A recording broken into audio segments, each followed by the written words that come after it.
le métier d'éditeur, alors dans la musique dite classique, en fait, la musique, je ne sais pas comment dire, qui est la musique écrite avec des compositeurs qui ont tout un bagage de formation. Donc c'est comme un architecte ou un médecin, ça prend 10 ans, ça passe par les conservatoires, les lauréats, les bourses et tout ça. Ce marché-là, aujourd'hui, la partition en soi, c'est un marché minime. C'est-à-dire qu'il y a, je ne sais pas, je ne vais pas citer des chiffres, mais c'est une toute petite partie du volume d'activité des éditeurs. Ce sont les étudiants de piano qui achètent les préludes de Chopin ou les œuvres de Maurice Ravel, voilà.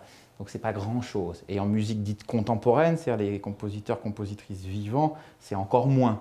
C'est vraiment la partition du, je sais pas, du concours prestigieux où on va faire sur son saxophone ténor une pièce inédite d'un compositeur anglais. Voilà. Bon, ça c'est vraiment rien. Par contre, tout le marché sont les grands orchestres, les ensembles, les quatuors à cordes, les particuliers souvent qui peuvent aller vers le professionnel, les grands amateurs, etc., qui achètent des partitions pour une représentation. Voilà. Alors là, en effet, le marché il est très vaste parce qu'il y a les habituelles partitions physiques, bon, exactement comme il y a les livres. Il y a un tout petit début qu'on va accompagner, je l'espère fortement, de tout ce qui est pupitre électronique, partition qu'on pourrait télécharger ou en streaming, en direct, sur une espèce de tablette, iPad ou Android ou autre chose.